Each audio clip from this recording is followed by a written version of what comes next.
maravilloso, maravilloso, maravilloso como siempre, un placer, una dicha, una sensación de ustedes ganando una revolución.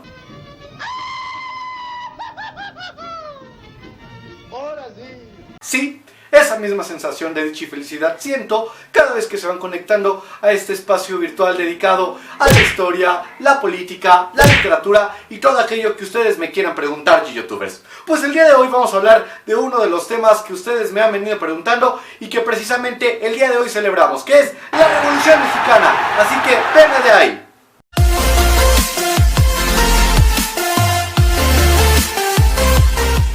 Y este video está dedicado a Denny y Nidia del Colegio Carmel.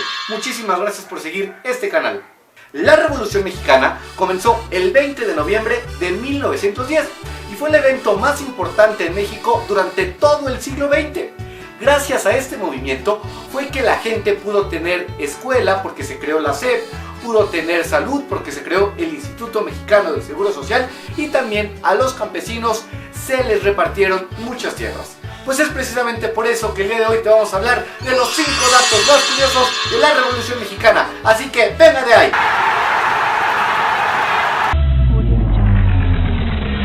Francisco I. Madero fue uno de los personajes más importantes de la Revolución Mexicana. Él fue el que inició el movimiento. Aparte, él era un rico hacendado de Coahuila.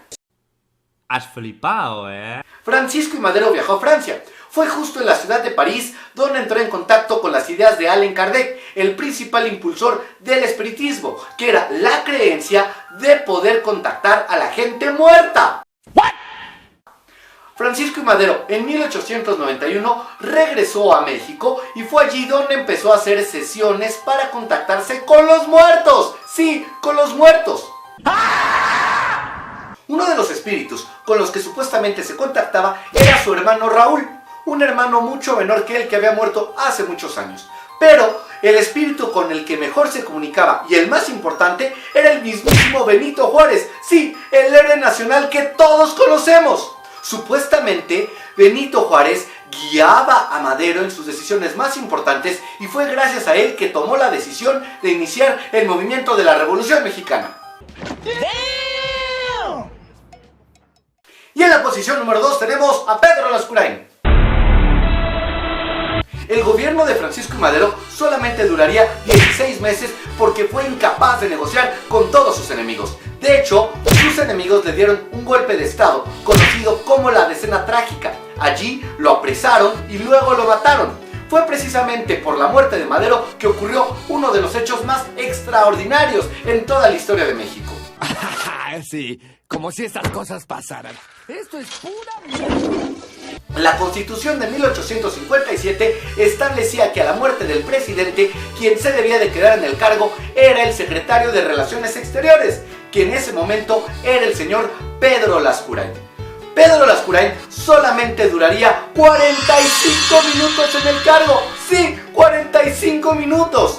De 5:15 a 6 de la tarde. Ha sido el presidente que menos tiempo ha durado en el poder. Ni siquiera duró una hora. El tiempo que estuvo Pedro Lascurain en el poder sirvió solamente para firmar un acuerdo que reconocía al traidor de Victoriano Huerta como presidente. Y en la posición número 3 tenemos el origen del corrido de la cucaracha. Seguramente has escuchado hablar de los corridos. Como ya sabes, un corrido es una canción que habla sobre los personajes y los hechos más importantes que pasaron durante la Revolución Mexicana. Uno de los corridos más famosos es La Cucaracha. Seguramente tú te sabes la letra y si no, aquí te la dejo. La cucaracha, ya no puede caminar, porque no tiene, porque le falta marihuana que fumar. Pero lo que seguro no sabes es que esa canción fue compuesta y dedicada al traidor de Victoriano Huerta, que se le veía como un insecto despreciable. Si pones mucha atención, la canción dice: la cucaracha ya no puede caminar, porque no tiene, porque le falta marihuana que fumar. Es obvio que no la voy a cantar. Se mamó. Pero esas estrofas estaban dedicadas porque Victoriano Huerta era bien borracho y aparte, para relajarse, se fumaba sus tremendos churros de marihuana. Sí, ahí como la ven. En la posición número 4 tenemos a Pancho Villa. ¡Sí, señor! uno de los personajes más importantes de la Revolución Mexicana y aparte se unió a Francisco I. Madero desde el comienzo para quitar a Porfirio Díaz del poder. Seguramente también en la escuela te platicaron que Pancho Villa se dedicaba al avigueo, sí, al robo de ganado, y por lo cual se le consideraba un bandolero.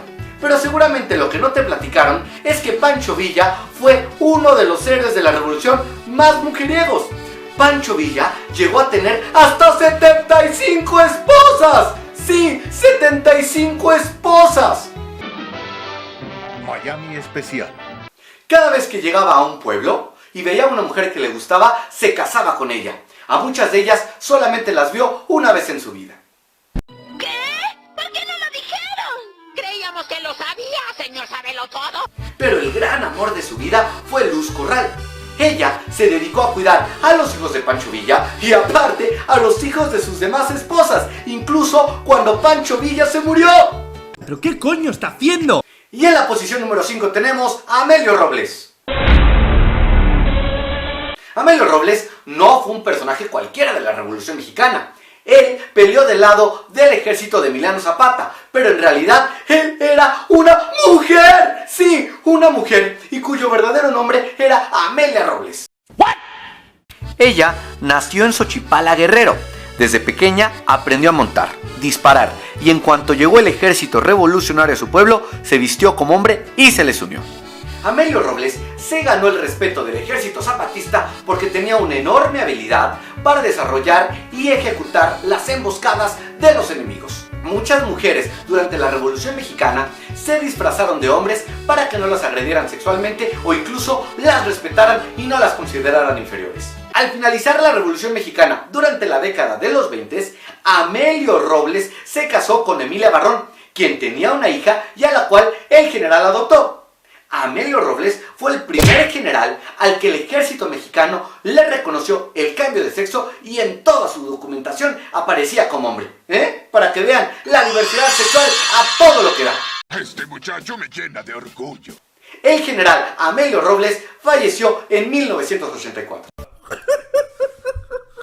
Muchísimas gracias por haber visto este video, youtubers. Recuerda de darle like, suscribirte, compartir este video con tus amigos, ponerme en los comentarios qué contenido quisieras ver. Y la verdad es que me da mucho gusto porque cada vez somos más y más youtubers. Y pues nada, nos vemos en la próxima.